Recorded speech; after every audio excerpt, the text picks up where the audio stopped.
Arjun watch, Arjun এখন উত্তর দিচ্ছে, কি বলছে? কতং ভীষ্ম হম সংখ্যে দোনং চ মধুসূদন ইসুবিপতি যস্যামি পূজার অরিসূদন। ভগবান কি বলছে? অরিসূদন। ভগবান এটার নাম হচ্ছে কি? অরিসূদন। অরি মানে শত্রু, সুদন মানে শত্রুকে যিনি সংহার করতে পারেন। ভগবান কি করেন? শত্রুকে সংহার করতে পারেন। তা অর্জুন বলছে হে অরিসূদন। আর ভগবান ভগবান অর্জুনকে কি বলছে? হ্যাঁ, কি বলছেন? কৃষ্ণ অর্জুনকে কি বলেছে আগের শ্লোকে?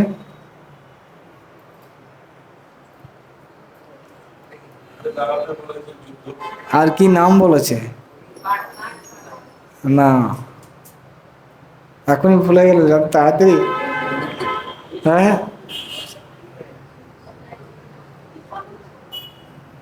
পরন্তপ। কি বলে, কি বলেছেন? পরন্তপ মানে কি? শত্রুদের তাপ প্রদান করে, শত্রুদের তাপ প্রদান। আর এখানে অর্জুন কি বলছে ভগবানকে? অরিসূদন। কি বলছেন? মানে শত্রুকে দমন করতে পারে, শত্রুকে সংহার করতে পারে। ঠিক আছে? হে শত্রু সংহারকারী, আপনি আমাকে যুদ্ধ করতে বলছেন, কিন্তু কথম ভীষ্ম অহম সংখ্যে দোনম, যেখানে ভীষ্মদেব রয়েছে পিতামহ, তারপরে দ্রোণাচার্য আমার গুরু, শিক্ষাগুরু, অস্ত্রগুরু, তো তাদের আমি বাণের দ্বারা কিভাবে, ইসুবি মানে বাণের দ্বারা কিভাবে প্রত্যাঘাত করব? তারা হচ্ছে পূজার হোক, তারা হচ্ছে কি? পূজনীয়। যারা আমার পূজনীয় তাদের আমরা কি দিয়ে করি? ফুল দিয়ে পুজো করি। তো এই সমস্ত ব্যক্তি ভীষ্ম, দ্রোণ, এদের ফুল দিয়ে পুজো করা উচিত, কিন্তু আপনি তাদের বাণ দিয়ে পুজো করতে বলছেন, বাণ চালাতে বলছেন। তো তখন ভগবান একটু টোন মেরে, সরি অর্জুন একটু টোন মেরে কথা বলছেন। আপনি হচ্ছেন কি? অরিসূদন, অর্থাৎ শত্রুদের সংহার করেন, কিন্তু আপনি তো গুরুসদন নন। গুরুসদন মানে আপনার গুরু শান্তিমুনিকে আপনি হত্যা করতে পারবেন? বা উগ্রসেনকে আপনি হত্যা করবেন? করেন না। কিন্তু আপনি করতে বলছেন আমাকে, আপনি আমার গুরুকে হত্যা করতে বলছেন, আপনি আমার পিতামহকে হত্যা করতে বলছেন। তো আপনি তো এটা করেন না। আপনার নাম হচ্ছে অরিসূদন, আপনি শত্রুদের হত্যা করেছেন, কিন্তু আপনি আমাকে আত্মীয় স্বজন মানে আমার গুরু এদের হত্যা করতে বলছেন। আর এরা তো পূজনীয়, আমি এদের কীভাবে পুজো, ফুল দিয়ে এনাদের প্রণাম করা উচিত, আর আপনি তীর দিয়ে তাদের প্রণাম করতে বলছেন। তো এখানে প্রপাত তাৎপর্য বলছেন যে অর্জুন বোঝাতে চাইছেন যে যারা গুরু তাদের আমাদের কখনোই মানে আঘাত করা তো দূরের কথা, বাক্যেও তাদের কঠোর কথা বলা উচিত নয়, মানে রূঢ় কথা বলা উচিত নয়। এমনকি যদি গুরু হয়তো কঠোর কথাও বলে, তাও তাকে প্রত্যুত্তর করা উচিত, এটা বলা আছে, বুঝলেন কি না? তারপরে বলছেন কি? গুরুন হত্বা হি মহানুভাবান শ্রেয়ো ভক্তুম ভক্ষ্যম অপিহ লোকে হত্যার্থ কামাং তু গুরু নিহেব ভুঞ্জীয় ভোগান রুধির প্রদিগ্ধান। গুরুন হত্যা হি মহানুভাবান, এই আমার যারা গুরুবর্গ এনারা যে কি মহানুভব, ভীষ্ম, দ্রোণ আদি, আর ইনাদের আপনি হত্যা করতে বলছেন। এনাদের হত্যা করলে কি হবে? হ্যাঁ, ইনাদের হত্যা করলে কি হবে? আমার যে রাজ্য হবে সেটা কি হবে? রুধির প্রদিগ্ধান। রুধির মানে হচ্ছে রক্ত, প্রদিগ্ধান মানে রক্ত সিক্ত। আমার যে রাজ্য, ভুঞ্জীয় ভোগান রুধির প্রদিগ্ধান, আমি যে রাজ্য ভোগ করব, আমার গুরু, আমার পিতামহ, এই আত্মীয় স্বজনদের রক্তে অভিষিক্ত সেই রাজ্য আমি ভোগ করতে চাই না। আমি গুরুদের হত্যা করতে চাই না। তার থেকে ভালো হবে শ্রেয় ভক্তুম ভক্ষ্যম অপিয় ধীর, আমার পক্ষে ভিক্ষা করাটা তার থেকে বঞ্চ ভালো, তার থেকে বঞ্চ ভিক্ষা করে আমি জীবিকা নির্বাহ করব, আমার এই রাজ্যটার কিছু চাই না। আমি আমার গুরু বা আমার যে পিতামহ এনাদের আমি হত্যা করতে পারবো না, তাদের রক্তে রঞ্জিত এই রাজ্য আমি ভোগ করতে পারবো না। বুঝলেন কি না?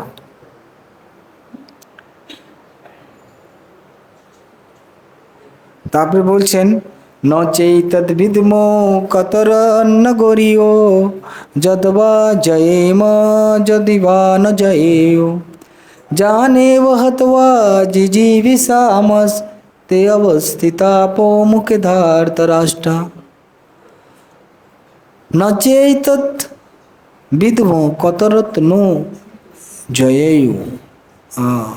তারপরে অর্জুন বলছে, অর্জুন একটু আর কি হয়ে গেছে, অর্জুন বিভ্রান্ত হয়ে গেছে। অর্জুন কি হয়েছে? বিভ্রান্ত হয়ে গেছে। বিভ্রান্ত হয়ে কি বলছে যে ন চৈতদ বিদ্মো কতরত্ন গরিও যতবা জয়েম যদি বান জয়েও। আমি বুঝতে পারছি না আমাদের জয়লাভ করাটা উচিত না হেরে যাওয়াটা উচিত।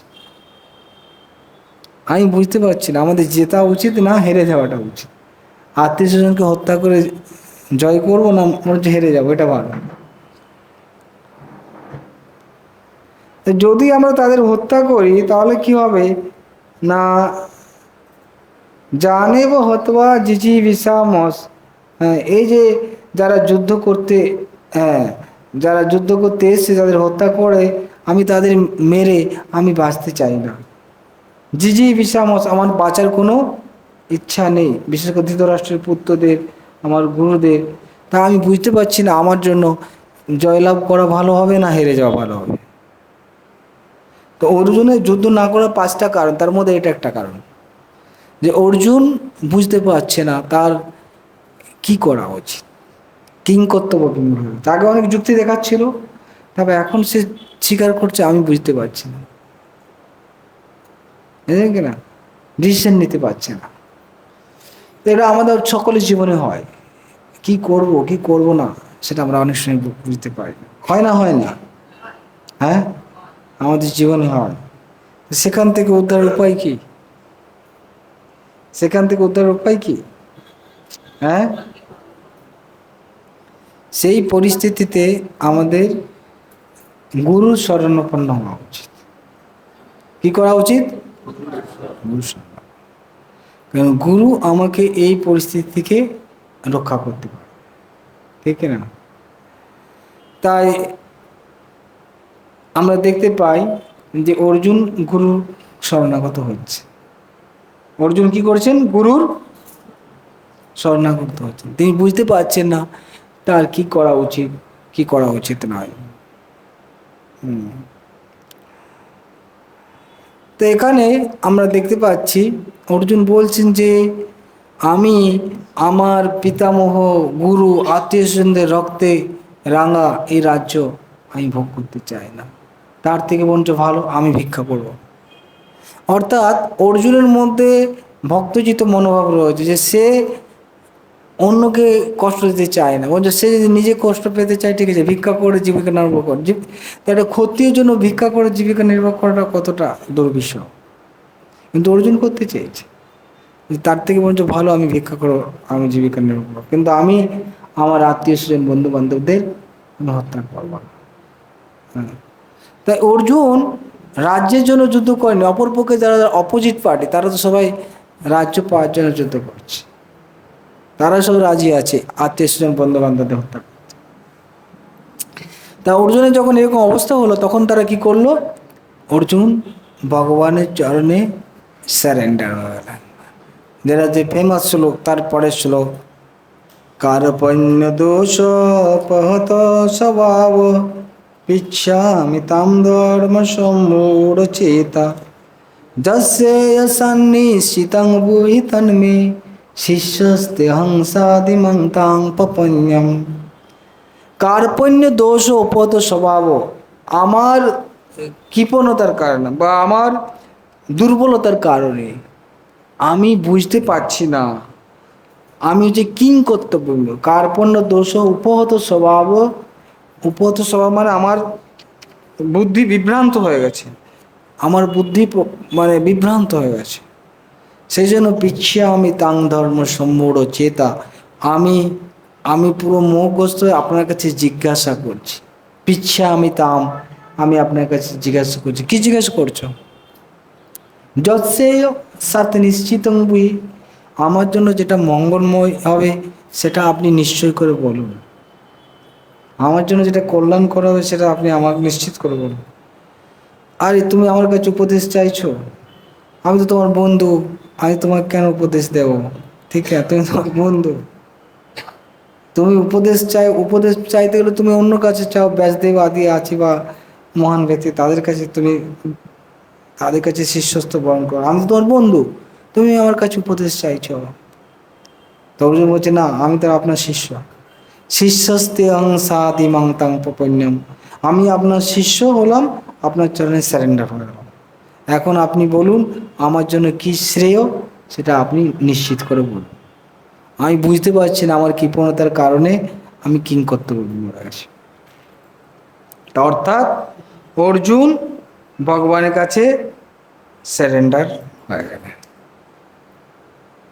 এই যে এখন স্যারেন্ডার হলেন, এরপরে যে কথোপকথন হবে সেটা ভগবদ্গীতা শুরু হয়ে গেল। সেটা হচ্ছে কিন্তু ভগবদ্গীতার শুরু। এর আগে যতটা হলো হচ্ছে প্রেক্ষাপট। আগেরটা কি হলো? প্রেক্ষাপট। ভগবদ্গীতা কীভাবে প্রকাশিত হচ্ছে তার জন্য স্টোরি বলা হলো, যুদ্ধক্ষেত্র, যুদ্ধে কে কে এসছে ইত্যাদি ইত্যাদি। এখন মানে প্রকৃতপক্ষে ভগবদ্গীতা শুরু হবে, ভগবান এখন গীতার জ্ঞান দেবে। তাই ভগবদ্গীতা বা জ্ঞান আমরা তখনই লাভ করতে পারবো যখন আমরা গুরুর কাছে স্যারেন্ডার। যতক্ষণ না পর্যন্ত আমাদের মনের মধ্যে স্যারেন্ডার ভাবনা না থাকছে ততক্ষণ পর্যন্ত আমরা জ্ঞান লাভ করতে পারবো না। আর স্যারেন্ডার ভাবনা কখন আসবে? স্যারেন্ডার কখন আসবে? যখন তার মধ্যে প্রকৃত মানে এখান থেকে উদ্ধার পাওয়ার বা সমস্যার সমাধান করার জন্য প্রকৃত চেষ্টা করবে, তখনই সে এটা শরণাগত হবে। আর যে শুধু কি হয়, মানুষ দেখা যায় কোশ্চেন করতে থাকে একটার পর একটা, একটার পর একটা, তার উত্তর পেয়ে গেলেও সে আবার একটা কোশ্চেন করবে এবং সে তর্ক করতে থাকে। কারণ সে জ্ঞান লাভ করতে চাইছে না, সে শুধু তর্ক করতে চাইছে। সে কি করতে চাইছে? আর অনেক সময় সে হয়তো প্রমাণ করতে চাইছে আমি কত জানি, আমি অনেক শাস্ত্র জানি, এটা মানুষকে সে প্রমাণ করছে। কিন্তু যে সে এটার থেকে শিক্ষা লাভ করবে, তারপরে তার নিজে অ্যাপ্লাই করবে, সেটা সে চায়। যেমন ধরুন আপনি ডাক্তারের কাছে গেলেন, ডাক্তারের কাছে গিয়ে কী করেন? তার সাথে তর্ক করেন না, আপনার কী রোগ হয়েছে সেটা বলেন এবং সে আপনাকে যেটা ঔষধ ট্রিটমেন্ট করে সেটা আপনি খান, বাস আপনার কাজ হবে। কিন্তু আপনি যদি অনেক কিছু কোশ্চেন করে আপনার জ্ঞান ঝাড়ে দেন আপনি ডাক্তারকে হয়তো কী করছেন, ডাক্তারকে বিরক্ত করছেন, এটা হলে কী হবে, এটা হলে কী ওষুধ দেবেন, এটা হলে কী ওষুধ দেবেন। ডাক্তার হয়তো একটা দুটো বললে এটা হলে এই ওষুধ দিতাম, এটা হলে। কিন্তু আপনার কি হওয়া উচিত, আপনি ডাক্তারকে কোশ্চেন না করে ডাক্তারের কাছে নির্দিষ্ট মতো আপনার চলা উচিত। তখন আপনার কী হবে? রোগ সারবে। সেরকমভাবে মানুষ সব দেখুন, এই জড়জগতের মানুষ আধ্যাত্মিক ব্যাপারে সবাই জানে, আধ্যাত্মিক ব্যাপারে সকলে এক্সপার্ট। যেমন ধরুন এই জড়জগতে ধরুন কোনো ব্যক্তি হয়তো সাইকেল সারায়, তার কাছে যদি আপনি মানে বড় গাড়ি নিয়ে যান, 4 চাকা, আমি জানি না, সারাতে পারবো না, বড় গাড়ি। কোনো ডাক্তার কানের ট্রিটমেন্ট করে, ওরকম যদি পেট খারাপ হয়েছে নিয়ে যান, বলে আমি পারবো না, ঠিক না, বলে না? কিন্তু কোনো ব্যক্তিকে, যে কোনো ব্যক্তিকে বলুন ধর্ম সম্বন্ধে, গীতার সম্বন্ধে, তখন সবাই লেকচার দিয়ে দেবে সে বলবে না যাও, হ্যাঁ আপনি এসব জানতে গেলে যারা পড়াশোনা করছে সাধু বা ওদের কাছে যান, যারা এটা নিয়ে আলোচনা করছে, রিসার্চ করছে, ওদের কাছে ওরা বলবে না, ওরা 1 ঘন্টা লেকচার দেবে, ধর্ম সম্বন্ধে সকলে লেকচার দেবে এবং সব যাবে। হ্যাঁ দেখুন, এটা হচ্ছে আমাদের কি বলে, যে কোনো অন্য বিষয় বলুন, সে বলে আমি জানি না, বলে না আমি এসব জানি না, আপনি ওনার কাছে যান, ওনার কাছে ট্রিটমেন্ট করেন, ভুল ট্রিটমেন্ট হয়ে যাবে। সে জানে যদি আমি কিছু বলে দিই হয়তো আমি ভুল ট্রিটমেন্ট, কিন্তু আধ্যাত্মিক পরে সবাই ট্রিটমেন্ট করে দিতে চায়, যা জানে ভুল ভাল সব কিছু ট্রিটমেন্ট করে দেবে বাস। দেখুন সঙ্গে সঙ্গে কিছু না কিছু সে বলবে, উপলব্ধি বলে। কিন্তু খুব কমই ব্যক্তি আছে যে বলবে হ্যাঁ আমি এই জিনিসটা জানি না, আমি এটা জানতে চাই, বলুন আমি শুনতে চাই। এটা খুব কম মানুষ আছে। কিন্তু সকলেই কিন্তু কিংকর্তব্য বিমূঢ়। অর্জুন যেমন কিংকর্তব্য বিমূঢ়, কিন্তু কিংকর্তব্য বিমূঢ় হওয়ার পর তিনি স্যারেন্ডার হয়েছেন। অর্জুন যথার্থ ব্যক্তির কাছে স্যারেন্ডার হতে হবে। যে কোনো ব্যক্তি এটা ভণ্ড গুরুর কাছে গিয়ে স্যারেন্ডার হয়ে লাভ নেই। যে ব্যক্তি প্রকৃত তিনি জ্ঞান জানেন তার কাছে আমি স্যারেন্ডার হই, যেমন অর্জুন ভগবানের কাছে স্যারেন্ডার হয়েছেন প্রকৃত জায়গায়, তাই তিনি ওই জ্ঞানের দ্বারা আলোকিত হয়েছেন এবং তার জীবন পরিবর্তন হয়েছে, ঠিক কিনা? তো তাই প্রভুপাদ এখানে তাৎপর্য বলছেন যে এই জড়জগতে মানুষ সকলে কিংকর্তব্য বিমূঢ়তা অনুভব করে। প্রতিটা মানুষ প্রতিটা পদক্ষেপেই বলতে গেলে কিংকর্তব্য বিমূঢ়তা করে। এই জগতে মানুষ কেউ দুঃখ চায় না, কিন্তু তার জীবনে দুঃখ এসে যায়। কিভাবে আসে সেটা কেউ জানে না। তার জীবনে কিভাবে সমস্যা আসে সে জানে না। কিংকর্তব্য বিমূঢ়তা কিভাবে আসে সে জানে না, কারণ এটা প্রকৃতির নিয়ম। যেমন বলা হচ্ছে কি বনে দাবানল লেগে যায়, বনেকে কিন্তু আগুন লাগায় না, দাবানল কি লাগে, একটা একটা গাছের সাথে আরেকটা গাছে ঘষা লেগে, গাছের সাথে গাছের ঘর্ষণ লেগে আগুন জ্বলে যায়। সেরকম এই সংসারে একজনকার সাথে একজনকার ঘর্ষণ মানে কথা কাটাকাটি হলো, লেগে গেল, লাগছে না, দাবানল লেগে যাচ্ছে। তো সেরকম ভাবে এবং আমাদের জীবনে এরকম কিংকর্তব্য বিমূঢ়তা, কেউ এই কিংকর্তব্য বিমূঢ়তা চায় না, দুঃখ চায় না, হতাশা চায় না, কিন্তু এসে যায়। দাবানল যেমন লেগে যায় বনকে পুরো দগ্ধ করে দেয়, সেরকম আমাদের জীবনকেও দগ্ধ করে এই সমস্ত কিংকর্তব্য বিমূঢ়তা। তা এই সময়ে এই সমাধান হচ্ছে কি না, গুরুর কাছে যাওয়া, যিনি আমাকে এখান থেকে গাইড করতে পারে, যিনি আমাকে এখান থেকে বের করতে পারে, এবং যিনি এই সমস্ত সমস্যার ঊর্ধ্বে, এই সমস্ত সমস্যার ঊর্ধ্বে আছেন, যিনি এই সমস্ত সমস্যার সমাধান করতে পারেন, সেরকম ব্যক্তির কাছে যাওয়া উচিত এবং তিনি আমাকে রাস্তা দেখাবেন। কিনা? তাই আমাদের সদ্গুরু গ্রহণ করা উচিত। প্রভুপাদ সেটা বলছেন যে এই সমস্যাগুলো ঠিক দাবানলের মতো, যা কারো প্রচেষ্টা ব্যতিরেকে আপনা হতে চলে ওঠে। ঠিক তেমনি জগতের অবস্থা এমনই যে জীবনে কিংকর্তব্য বিমূঢ়তা আমরা না চাইলেও এই প্রকার বিভ্রান্তি আপনা থেকে উদ্ভূত হয়। কেউ আগুন চায় না, তবু আগুন জ্বলে, আমরাও হতবুদ্ধি হয়ে পড়ি। তাই বৈদিক জ্ঞান তাই উপদেশ দেয় জীবনে কিংকর্তব্য বিমূঢ়তার সমাধানের জন্য, আর সেই সমাধানের বিজ্ঞান হৃদয়ঙ্গম করার জন্য গুরু পরম্পরায় ধারায় সদ্গুরুর শরণাপন্ন হতে হবে।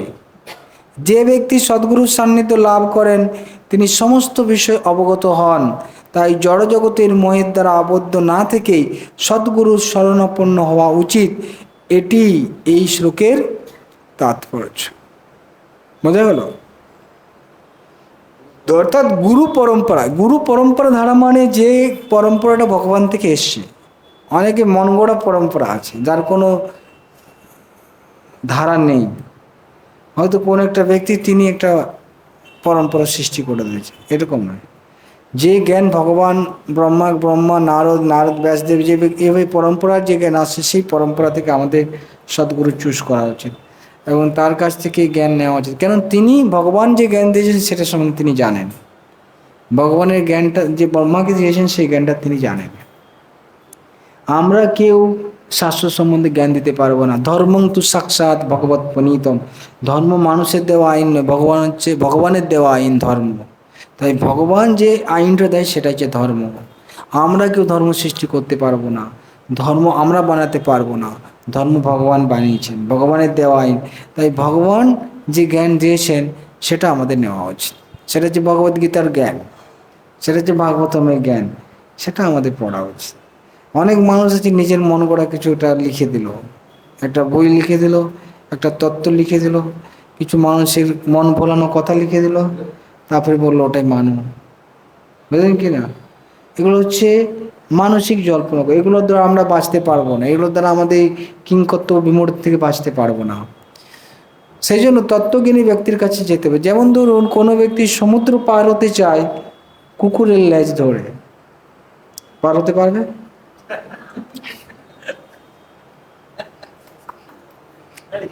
কুকুরের লেজ ধরে কোনো ব্যক্তি সমুদ্র পার হতে পারবে? জানি না, নদী টদী পার হয়ে যেতে পারে ছোটখাটো, কিন্তু সমুদ্র পার হওয়া কঠিন কুকুরের লেজ ধরে, ঠিকই না? তাই সমুদ্র পার হওয়ার জন্য বড় বড় হাতির তো পার হওয়া যাবে না, ঠিক না? সমুদ্র পার হতে গেলে নৌকা, মজবুত জাহাজ, তার আশ্রয় নিতে হবে, তাহলে আমরা পার হতে পারবো। তো সেরকমভাবে এই সংসার সমুদ্র পার হতে গেলে আমাদের সেই সদ্গুরুর কাছে যেতে হবে যিনি আত্মতত্ত্ব জ্ঞান লাভ করেছেন, এবং তার নির্দেশ মতো আমরা যদি পরিচালিত হই তা আমরা এই সংসার থেকে উদ্ধার পেতে পারি। এই জড়জাগতিক যে যা কিছু বিভ্রান্তি, সেই বিভ্রান্তি থেকে মুক্ত হতে পারি। তাই গুরু মানে তিনি আমাদের জীবনে পথ দেখান। গুরু শাস্ত্র আমাদের পথ দেখান, কি করব কি করব করব না, সেটা যে মানে শাস্ত্রে বলা আছে কি কার্য অকার্য, এই বিষয়ে শাস্ত্রই হচ্ছে প্রমাণ। কি করা উচিত কি করা উচিত না সেটাই শাস্ত্রই প্রমাণ। আর শাস্ত্র কে বলবে? যেমন ডাক্তারের বই আছে, ডাক্তারের বই পড়ে পড়ে তো আপনি চিকিৎসা করতে পারবেন না, কে জানে? ডাক্তার। তাই সেরকম শাস্ত্র কে জানে না? গুরু, যিনি স্বাস্থ্য তত্ত্ববেত্তা, তো তিনি আপনাকে গাইড করেন, হ্যাঁ এই জিনিসটা করো, এই জন্য এটা, এই রোগের জন্য এই ওষুধ, এই রোগের জন্য এই ওষুধ, তিনি আপনাকে গাইড করেন। তাই গুরু কি করেন? আমাদের গাইড করেন আমাদের জীবনের চলার পথ। তিনি বলতে পারেন এটা করা উচিত, এটা করা উচিত, এভাবে তুমি চল, এভাবে চল, এবং তার যদি আমরা নির্দেশ মেনে চলি আমাদের জীবনে সুরক্ষিত হয়ে চলতে পারব। কিন্তু আমরা কেউ গুরুর কাছে মানছি না। আমরা কার কাছে যাচ্ছি? আমার সমাধানের জন্য আমার মতোই আরেকজন প্রবলেমে ফেসে আছে তার কাছে যাচ্ছি, বা হতে পারে আমার বন্ধু হচ্ছে আমার গুরু, ঠিক না? বন্ধুর সাথে সব পরামর্শ করছি। আর বন্ধু কি করে? বন্ধুর কোনো জ্ঞান আছে? আপনার বন্ধু আপনার মতো বুদ্ধিমান, ঠিকই না? আপনি যেমন প্রবলেম পড়ে ও আবার প্রবলেমে পড়ে, তো একে অপরের কিছু সমাধান করতে পারবে? হ্যাঁ। এখন আমাদের পরামর্শদাতা কে? বন্ধুরা। আগেকার দিনে বাবা মার কাছ থেকে গাইড নিত না, গুরুজনদের কাছে গাইড নিত, কিন্তু এখন কেউ গুরুজনের কাছে গাইড নেয় না। এখন গাইড নিচ্ছে কাদের কাছে? ওই বন্ধুর মতো। বন্ধু হয়েছে তার সব কিছু। একজন আমাকে সেদিনে বলছিল যে তার একজন ছেলে, তার ছেলে আর কি, সে আরেকজন বন্ধুর কাছ থেকে গাইড নিচ্ছে, সে তার দ্বারা চলছে, আর তার কথা মতো উঠছে বসছে, কি করা যাবে জানি না, এরকম। তো তাই আমাদের গাইডেন্স নিতে হবে কার কাছে? তত্ত্ববেত্তা ব্যক্তি। তো বলা যে যার হাত বাঁধা আছে, ধরুন এই ঘরে সবাইকে হাত বাঁধা আছে, সবাইকে হাত বেঁধে রেখে দিয়েছে, এখন আপনাকে কে বাঁচাতে পারে? আপনার হাত বাঁধা, আমার হাত বাঁধা, আপনার পিছন দিকে এরকম হাত বেঁধে রেখে দিয়েছে, এখন আপনার দড়ি খুলতে পারবে? কেন? সকলের হাত বাঁধা আছে, কি করবে? কে খুলতে পারে? যার হাত খোলা আছে, যার হাত, সেরকম ব্যক্তি আপনাকে উদ্ধার করতে পারবেন যিনি এই জগতের বন্ধন থেকে মুক্ত। যার হাত খোলা আছে তিনি আপনার বন্ধন থেকে মুক্ত করতে পারেন, হয়েছে কি না? এবং সেটা হচ্ছে কি ভগবান, তিনি তিনি তিনি বন্ধন নয়, এবং তিনি যে জ্ঞান দিয়েছেন সেটা হচ্ছে জিন গুণের অতীত। বা যারা এই জ্ঞান অনুশীলন করছে তারা ওই স্তরে উন্নীত হবে, তারা ওই স্তরে উপনীত হবে। যারা এই জ্ঞানটা অনুশীলন করছে তাদের জীবনে, তারা ওই স্তরে যেতে পারবে, অর্থাৎ 3 গুণের বন্ধন থেকে মুক্ত হবে, তাদের হাত খোলা, তারা অন্যকে গাইড করতে পারে, বুঝছে কিনা? তো তাই 2 প্রকার মানুষ আছে, একটা হচ্ছে ব্রাহ্মণ, একটা হচ্ছে কৃপণ। ব্রাহ্মণ মানে এরকম না যাদের পৈতে আছে বা ব্রাহ্মণ পরিবারের জন্য, এটা নয়। ব্রাহ্মণ মানে যে সেই যিনি এই জীবনে যে সমস্যা আছে, জন্ম মৃত্যু জরাবেদি, এই জন্ম মৃত্যু জরাবেদির সমস্যার সমাধান করেন এই জীবনে, তিনি হচ্ছেন ব্রাহ্মণ। আর কৃপণকে, যিনি এই 4টে জন্ম মৃত্যু জরাবেদির সমস্যা না করে আর 5টা কুকুর বেড়ালের মতো জীবন যাপন করে এই জগৎ থেকে বিদায় নেয়, তিনি হচ্ছেন কৃপণ। তিনি হচ্ছেন কৃপণ, তাই নাকি না? তাই আমাদের কৃপণ হওয়া উচিত না, আমাদের কি হওয়া উচিত? ব্রাহ্মণ হওয়া উচিত। ব্রাহ্মণ মানে আমাদের জীবনের সমস্যার সমাধান করা উচিত। কৃপণ মানে যেমন অনেক তার কাছে টাকা আছে কিন্তু টাকা খরচ করে না, অনেক টাকা আছে কিন্তু একটা ভালো কাপড় নিচ্ছে না, বা একটা ঠান্ডায় মরছে কিন্তু একটা সোয়েটার কিনছে না, টাকাগুলো সব আছে ঘরের মধ্যে কিন্তু একটা ভালো সোয়েটারও পরবে না, সার নেবে না, বুঝলেন কি? তাকে বলা হচ্ছে কি? কৃপণ। তো সেরকমভাবে আমরাও কৃপণ, যে আমরা এই মনুষ্য জীবন পেয়েছি, এই মনুষ্য জীবনের মাধ্যমে আমরা আমাদের জীবনের সমস্যার সমাধান করতে পারি, কিন্তু আমরা করছি না। আমরা সমস্যার সমাধান করছি না, আমরা কাজে লাগাচ্ছি না এই মনুষ্য জীবনটা। আমরা আর 5টা জীবনের মতো পশুর মতো জীবন অতিবাহিত করে দিচ্ছি। তা হচ্ছে আমরা হচ্ছে কৃপণ, তার জন্য আমরা হচ্ছে কি? কৃপণ। কিন্তু আমাদের এটা লাগানো উচিত আত্ম উপলব্ধির জন্য, যেটা অর্জুন করছেন, যে তার এই কিংকর্তব্য বিমূঢ়তা থেকে মুক্ত হওয়ার জন্য তিনি সদ্গুরুর শরণে আশ্রিত হয়েছেন। এবং পরবর্তীকালে আমরা দেখতে পাবো কীভাবে ভগবান তাকে জ্ঞান প্রদান করবেন, এবং এই যে সমস্যা থেকে তিনি সমাধান পাবেন, মুক্ত হতে পারবেন। তো তাই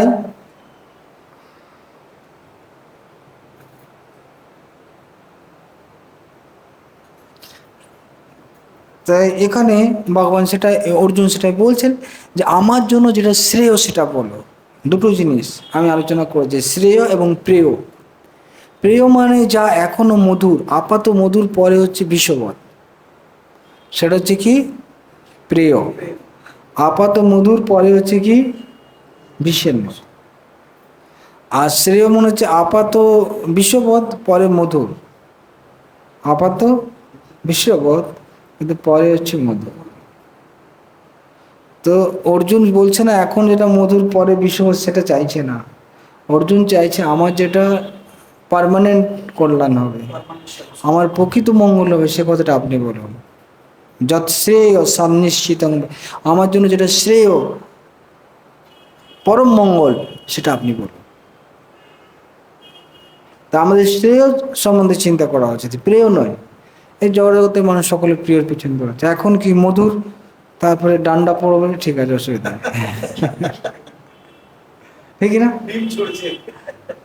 তো মানুষ যদি কি, মানুষ এখন এখন তারা ভুল করছে কেন? তারা সে ঠিক আছে যা হবে, তারপরে তাদের জীবন দুর্বিষহ দুঃখময় হচ্ছে না, হচ্ছে না? মানুষ এখন আমার ভালো, এটা আমি করে নাও, তারপরে কি হবে? তার চরম দুর্গতি। কিন্তু সেও মানে হচ্ছে সে এখন কষ্ট করছে কিন্তু তার জীবনের তারপরে জীবন খুব আনন্দময় এবং নিত্য আনন্দময় জীবন লাভ করতে পারে। তাই সেটা হচ্ছে শ্রেয়ের রাস্তা, সেটা হচ্ছে কি? শ্রেয়ের রাস্তা। এবং সেই পন্থাটা হচ্ছে আধ্যাত্মিক রাস্তা, যে দ্বারা সেখানে প্রকৃত শ্রেয় বস্তুর সন্ধান পেতে পারে এবং গুরু প্রকৃত শ্রেয় বস্তু সন্ধান দেবে। সে সম্বন্ধে বলা হচ্ছে যশ শ্রেয় সন্নিশ্চিত, যশ শ্রেয় সন্নিশ্চিতং গৃহীত। তুমি আপনাকে শ্রেয় জিনিস আমাকে নিশ্চিত করে বলো। তো আমরা মোটামুটি আলোচনা করলাম, বাকি পরের ক্লাস।